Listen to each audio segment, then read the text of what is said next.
dari materi, maka orang yang paling benar harusnya korun. Gitu. Sekiranya kebenaran itu diukur dari kekuasaan, artinya wong bener kuwi nek kuwasa dadi raja, maka orang yang paling benar itu Firaun.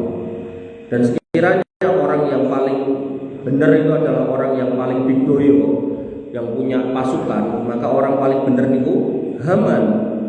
Tapi apa yang terjadi? Nabi SAW mengatakan orang-orang yang tidak sholat itu nanti di akhirat justru akan dibangkitkan dengan Qarun, Fir'aun, dan Haman. Ini menunjukkan bahwasanya kebenaran tidak selalu diukur dengan materi. Makanya ada orang-orang yang dia berada di atas jalan kesalahan, tapi Allah beri materi. Ya, seperti yang sering saya sebut beberapa waktu yang lalu, yaitu tentang 271 triliun. Itu pelakunya banyak yang non muslim gitu kan. Tapi apakah itu menjadikan dia berada di atas kebenaran? Tidak. Karena kebenaran adalah kebenaran dan materi adalah materi. Materi tidak bisa kemudian dijadikan patokan sebuah kebenaran. Makanya Nabi SAW pernah mengatakan, aku tidak khawatir kamu itu kesusahan masalah materi. Yang aku khawatirkan justru kalau kamu bergelimang harta terus lupa untuk mencari jalan hidayah. Makanya minggu lalu kalau panjenengan masih ingat, Nabi SAW mengatakan fa inna khairul hadisi kitabullah. Perkataan sing paling baik inggih menika Al-Qur'an. Wa khairul huda huda Muhammad sallallahu alaihi wasallam, dan sebaik-baik petunjuk inggih menika petunjuk Nabi Muhammad sallallahu alaihi wasallam. Wa syarrul umuri muhdatsatuha, dan perkara sing paling jelek niku adalah barang sing ten agama niku mboten enten ning dienek-enekke. Ning niki babakan ritual nggih, mboten babakan dunia. Nek babakan dunia kados mikrofon, HP dan seterusnya niku ada keluasan. Makanya kemarin ada 2 kaidah yang sudah saya sampaikan. Yo Mas Tris, 2 kaidah kuwi apa sebutkan? Kredit 1.000 lumayan nih. So untuk bakso karo ayam beb. 2 kaidah yang sudah saya sampaikan. Jadi minggu lalu kita ngomong hampir sejam itu cuman ngomongkan 1 hadis, tapi di dalamnya menjadi 2 kaidah. Kaidah tentang ibadah dan kaidah tentang muamalah. Nah, kaidahnya apa? Ini harus dipegang ini. Jangan kalau megang ini, hafal dalam artian memahami ini, itu insya Allah dengan ketemu wong aneh-aneh kaya singetan kae ra bakalan gubris gitu. Tenan wis kok. Tapi nek jenengan enggak paham ini, wetan kulon lor kidul nawari macam-macam, jenengan mesti kentir kayak kata orang Jawa Timur, ngeli rono rene melu. Ayo apa Mas Tris?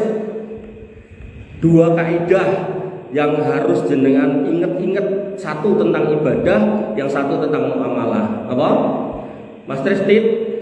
Woi ngaco ki. Ayo mana? Ya itu nama ibadahnya, kaidahnya. Itu nama ibadahnya. Ibadah ada 2, ibadah mahdoh dan ghairu mahdoh. Nah, kaidahnya terkait ibadah mahdoh apa? Kaidahnya terkait ibadah ghairu mahdoh apa? Yeah. Ya, kaidahnya, bunyi kaidahnya itu benar. Mahdoh itu terkait dengan ibadah, ghairu mahdoh terkait muamalah, itu benar. Cuman bunyi kaidahnya, ayo apa? Ayo sinten ngajeng-ngajeng 1.000 lho niki, lumayan tambah aku wis. Niki mboten judi niki hadiah entuk niki sah niki sumbernya cuma 1 dari saya. Monggo. Ayo Pak. Ayo Bu, boleh Bu, ngaceng Bu. Aduh. Piye iki? Jadi ibadah niku enten 2, ibadah mahdoh dan ghairu mahdoh. Mahdoh niku ibadah yang sifatnya ritual, wis tertentu. Niku cuman suruh ngikut. Salat maghrib rakaate ping 3. Jadi jenengan enggak boleh salat ping 4 napa meleh 2. Niku contohnya. Nah, kemudian yang ghairu mahdoh itu terkait muamalah. Jenengan ten masjid melampah napa numpak motor niku bebas. Makanya minggu wingi nek kula jenengan tesih kemutan, kula contohke wong etan kae kuwi nek ning Mekah mriku mangkat ten Mina pilih mlaku, alasane Nabi ora numpak bis. Ya wis, sengkleh gitu kan. Padahal di situ masuknya kategori ghairu mahdhur. Dong boten. Nah, kalau dalam bahasa Arab al aslu fil ibadah at-tahrim illa ma dalil ala wujubiha. Hukum asal dalam ibadah mahdhur, dalam ibadah dalam arti khusus itu dilarang kecuali ada dalil yang memerintahkannya. Dengan sholat maghrib hukum asalnya jadi nggak boleh, tapi karena ada perintahnya mangkat. Dengan puasa Ramadan hukum asalnya jadi nggak boleh, tapi karena ada perintahnya puasa Ramadan mangkat. Terus dengan puasa Syawal jadi hukum asalnya nggak boleh, tapi karena ada perintahnya suruh puasa Syawal mangkat. Mengke enten haji, umroh, kurban dan seterusnya mangkat. Nah, terus yang ghairu mahdhur itu terkait muamalah. Al aslu fil muamalah al ibahah. Hukum asal muamalah selain ibadah niku entuk illa madala dalil ala tahrimiha, kecuali ada dalil yang melarangnya. Jenengan ajeng mangan kijang entuk boten? Entuk boten? Entuk, mergone boten enten larangane. Larangane kewan sing boten asal dimakan napa? Anjing, babi, yang bertaring, yang buas, yang liar, berkuku tajam. Nah, niku sing boten entuk. Nah, sakniki nek jenengan ajeng mangan ula entuk boten? Boten, mergo duwe taring. Nah, termasuk urusan muamalah yang lain. Jenengan ajeng kerja apa? Macul sawah entuk boten? Boten. Napa-napa? Boten entuk, boten napa-napa. Kenapa? Karena yang dilarang nolong, cupuk, korupsi. Nah, niku sing dilarang. Dodolan barang haram enggak boleh. Dodolan degan itu boten, entuk. Tapi nek degane disimpen sik 2 tahun itu boten. Anu banyune niku lho terus dadi kaya susu nika, boten entuk. Kenapa? Karena menjual barang haram hukumnya haram. Boten. Ayo sapa sing wani ngulangi? Acung. Masya Allah. Kita warto. Go, sing wani ngulangi, Mas Tris ulangi, mesti baleni bareng. Ayo. Iki kenale Mas Tris Pak No, Pak Kuat. Ini mau Mas Yanto lan di ngono. Go, ayo Pak diulangi. Wis diajari yo. Ibadah ada 2, mahdhur sama ghairu mahdhur. Yang mahdhur aturannya sudah tertentu, tinggal ngikut. Ngoten nggih? Ah wis, piye iki? Kayak sapa iki menake? Kersa Bu? Nggih, kita masuk ke hadis yang kedua. Ini nambah wingi hadis 1 ini yang kedua. Jadi judulnya kula ulangi nggih, judulnya mempersiapkan anak sebagai aset akhirat. Jadi ketika kita ngomongkan akhirat, maka rumus terbaik seperti yang dikatakan Nabi diambil dari Quran kalih sunnah, boten diambil dari mana-mana. Boten ceritane cerita, boten kondone sikai. Harus diambil dari Quran kalih sunnah. Nek boten pengen luput, nek boten pengen keliru. Nah, maka kita masuk yang kedua. Dalil yang kedua, hadis yang kedua atau dalil yang kedua, Nabi SAW paling menghentikan innal anbiya lam yuwarisu dinaran wala dirhaman. Semua nabi itu enggak pernah meninggalkan warisan uang, dinar atau dirham. Wa inna ma warasul ilma, yang ditinggalkan itu namung ilmu. Faman akhadahu bihadin wafirin, siapa yang mau mengambil maka dia akan mendapatkan bagian yang sempurna. Saya selalu nyontohkan di banyak tempat itu, saya selalu bertanya, nek panjenengan ditinggali warisan kalih bapak panjenengan, niku sawah sepatok jenengan jiko setengah napa seprapat? Mas Tris, jiko setengah napa seprapat?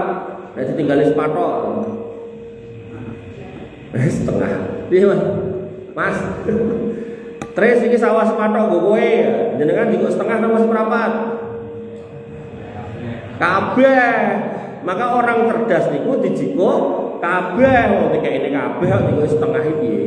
Maka orang Islam dan orang beriman secara umum itu sudah dikasih tahu Nabi, nek para nabi niku mboten ninggalke warisan donya, sing ditinggalke ilmu. Makanya kalau kita benar-benar mengaku orang beriman dan cinta Nabi, kita ambil tinggalane kabeh. Nek sawah sepatok jelas dijiko anake sepatok, wong liya ora kumanan. Tapi yang namanya ilmu, semua umat mau ngambil, semua umat mau jadi orang pinter, semua umat mau ngaji, insya Allah kabeh keduman. Dadi nek donya niku nek pun dijikuk wong siji wong loro, wong liya sok-sok ra kumanan. Tapi nek ilmu makin banyak orang paham, makin banyak orang ngerti, makin banyak orang soleh, maka itu menjadi sebab suatu negeri niku penuh berkah, barokah, mekaten.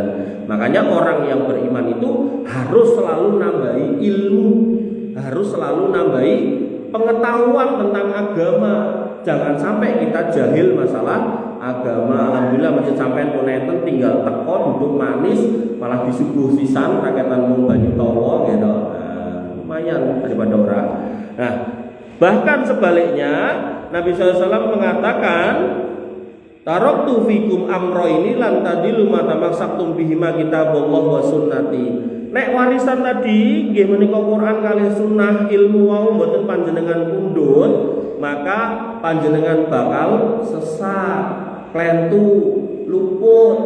Nah kono kae ngomongke ngono Quran hadis jamaah gitu kan. Niki lho tambahane kanggo jamaah niki lho. Jamaah ini sebenarnya ahlu sunnah wal jamaah semua kaum muslimin. Makanya ketika ditanya wamal jamaah, jamaah itu apa? Para sahabat mengatakan, Nabi SAW mengatakan ma'ana wa ashabi. Yang namanya jamaah kuwi aku karo sahabatku ketika berpegang pada keyakinan itu, pada agama itu, pada masalah itu loh jamaah. Gampangnya ngeten. Jadi misal wong sak bulu niki ora enek sing salat kejaba mastris tok. Maka kata Nabi SAW, jamaah itu yang bersama aku dan sahabatku, walaupun dewean. Paham betul? Tapi nek sing sebelah mriko kan selalu mengatakan jamaah kuwi nek baiat karo imamku. La islama ila bil jamaah, wala jamaata ila bil imarah, wala imarata ila bil imamah, wala imamata ila bil bai'ah gitu kan. Man mata, barang siapa yang mati, wala bai'ata dan dia tidak punya bai'at, mata maitatal jahiliyah katanya kan gitu. Mati jahiliyah.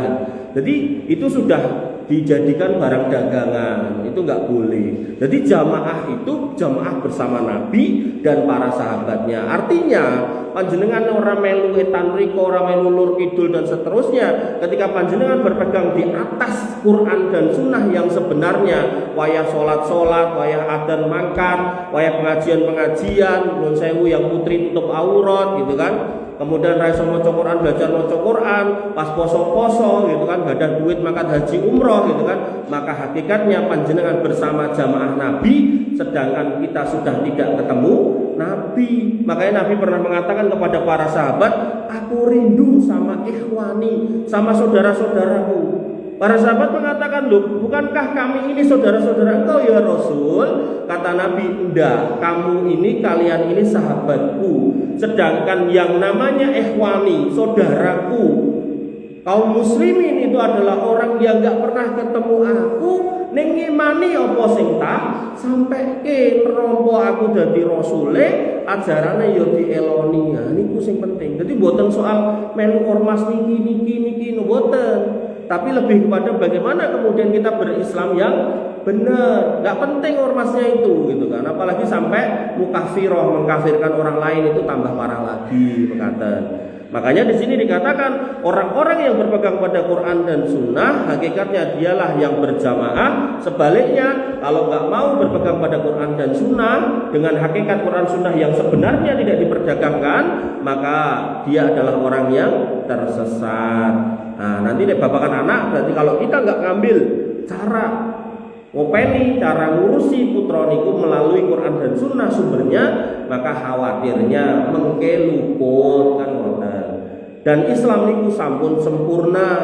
Nabi SAW niku diutus suruh menyampaikan Islam. Begitu beliau SAW itu wafat, maka Islam niku pun rampung, pun paripurna.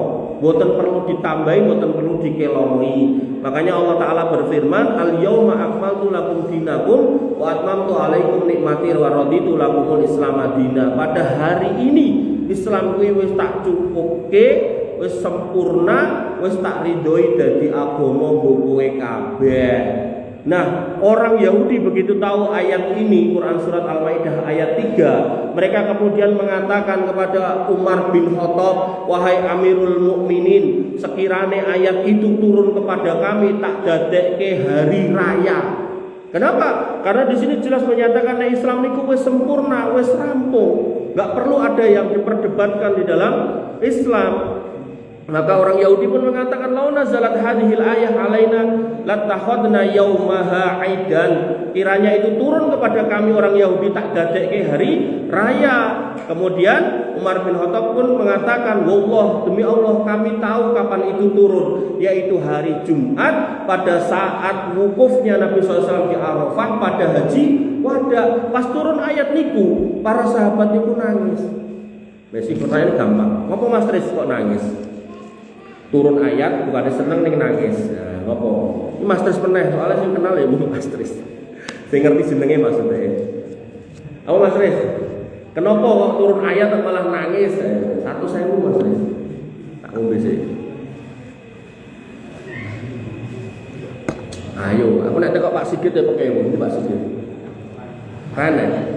Oh, asyaallah masalah. Alah Pak No meneh. Kenapa Pak No? Ah, bener. Dek, tolong Dek, kasih Pak No Dek. Pak No kan juga aku udah kualat. Jadi begitu ayat itu turun, para sahabat itu nangis.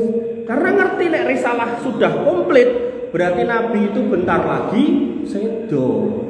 Dan Nabi sebagai orang yang paling dicintai kaum muslimin, para sahabat semuanya, bahkan para sahabat itu rela berkorban untuk menjaga Nabi.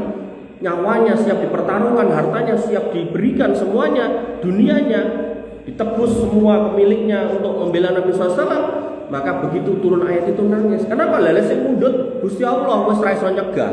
Tapi nek sing mundut wong kafir-kafir ngejak perang ya wani dibela, entek-entekan wis. Nek rantek nyawa entek bondo dilakoni wis.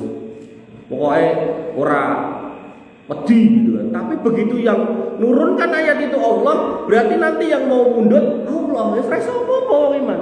Begitu dengar itu ya nangis. Dan itu terjadi di haji wada. Tapi orang Yahudi begitu tahu ayat ini, bah nek turun ning kami tak dadekke hari raya. Mergone itu menunjukkan agama kami udah sempurna gitu. Bapak Ibu yang dirahmati oleh Allah Subhanahu wa taala, lajeng Allah menegaskan lagi pada Quran surat Al-Maidah ayat 85-nya dengan firman-Nya, "Wa may yabtaghi ghairal islami dinan fala yuqbala minhu wa huwa fil akhirati minal khasirin." Ketika kita hidup kemudian kita mencari jalan selain Islam, maka semua yang kita kerjakan itu enggak akan diterima dan kita akan menjadi orang-orang yang merugi di akhirat. Jadi misal mbah-mbah biyen ngajari kowe bertandur dan kecepake sajen nek ning perapatan pojokan sawah gitu kan. Nah, ini kan enggak diambil dari Islam. Maka kalau kita melakukan itu ya sia-sia gitu. Maka kita tinggalkan. Nah, yang diajarkan oleh agama kita itu yang kita lakukan gitu. Dan agama itu mudah. Ad-dinu yusrun, agama itu mudah. Enggak disuruh yang gitu-gitu. Ya. Kalau panjenengan hati-hati pelan-pelan, maka istiqomah sholat aja sedina ping 5 insyaallah aman. Kalau panjenengan masih ingat materi Ramadan kita, sholat sedina ping 5, ping setahun ketemune 6000 rakaat, terus ditambah dengan poso Ramadan 30 dina, maka panjenengan saged mlebu surga luwih dhisik tinimbang wong sing mati syahid setahun sakderenge gitu. Niku nek jenengan istiqomah di atas itu wis ora usah dadak gawe sajen, buat ning perapatan, buat ning wis pokoke kula nanti nek delok konten niku ya Allah mane-mane gitu kan. Ning niku nggih ra entuk dipangan itu kok. Jadi yang namanya sajen niku ya ora entuk dipangan. Mbah-mbah biyen gawe ten sawah niku kan sok ingkung niku atau ingkung pitik gitu. Terus bariku bar didekek dongake kumpulin neh gitu, pakake putune itu yo dipangan yo ora entuk niku barang nek dadi sajen niku. Maka ketika itu enggak diambil dari agama, maka hakikatnya itu sia-sia. Dan kalau kita enggak bertobat, merugi kita di akhirat, maka kita tinggalkan semua itu. Sehingga nanti dalam bab ngurus anak, maka kalau kita enggak ambil dari sumber yang benar, khawatirnya juga sia-sia. Dan Allah Subhanahu wa taala menegaskan, wa anna hadza sirati mustaqima fattabi'u. Islam ilo dalanku kata Allah. Dalan sing lurus melu